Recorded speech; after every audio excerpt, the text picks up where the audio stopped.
Hello guys, this is Abhinav. Welcome to coding tuition.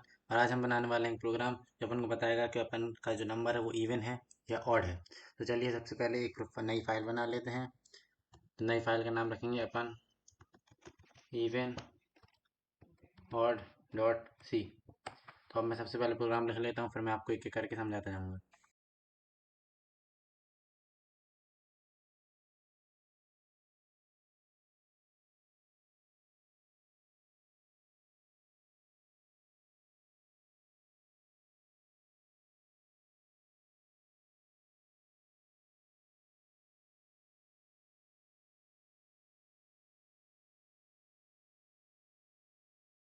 तो guys, जैसे कि आप देख सकते हैं मैंने प्रोग्राम लिख लिया है। तो अब देखते हैं इस प्रोग्राम में क्या हो रहा है। तो इस प्रोग्राम में सबसे पहले अपन इंट मेन के अंदर अपन ने एक एन इंटीजर वेरिएबल बनाया एन। उसके बाद फिर अपन ने प्रिंट एफ लगा एंटर एनी नंबर। तो ये अपन को बताएगा कि अपन को कोई भी एक नंबर एंटर करना है। उसके बाद स्कैन एफ उस नंबर का इनपुट लेने के लिए। उसके बाद अपन ने यहाँ लिख रखा है इफ़। तो अब इफ़ का मतलब क्या है? तो इफ़ जो है, इफ़ अपन की मदद करता है ताकि अपन कोई भी कंडीशन लगा पाए प्रोग्राम में।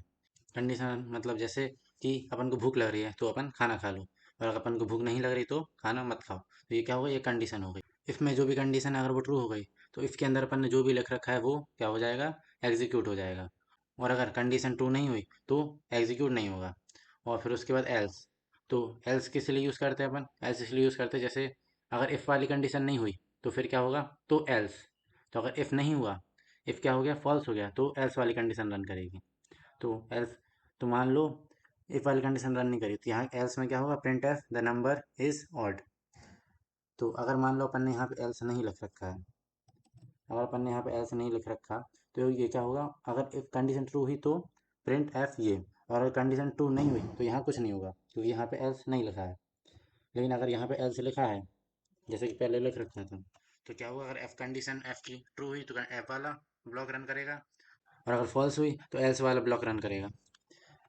तो अपन ने इसके अंदर कौन सी कंडीशन लिख रखी है? अपन ने यहाँ लिख रखा है N mod two double equal to zero.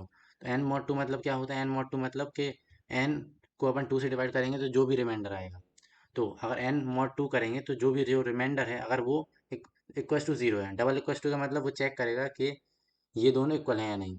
N mod to और जीरो, अगर ये दोनों इक्वल हुए मतलब ये क्या हुआ, ट्रू। तो ये जो डबल इक्वल टू ये क्या है, ये एक रिलेशनल ऑपरेटर है।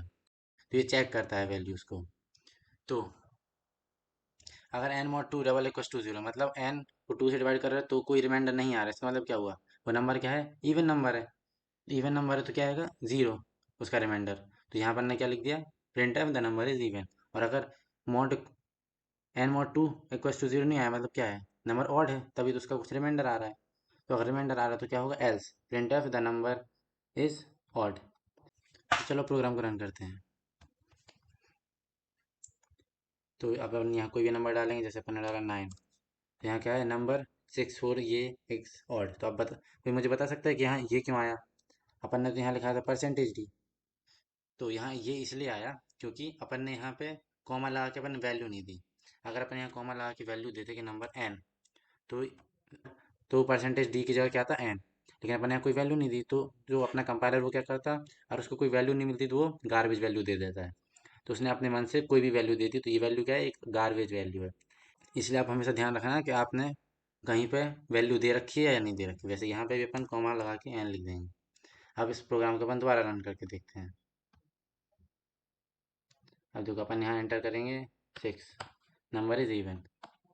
और अब दोबारा करके देखते हैं 9, द नंबर 9 इज ऑड। तो आप समझ गए प्रोग्राम कैसे रन किया। अगर आपको ये वीडियो पसंद आए हो तो आप लाइक कीजिए, चैनल पर नए हो तो सब्सक्राइब कीजिए, और मिलते हैं फिर अगले वीडियो में। तब तक के लिए बाय बाय।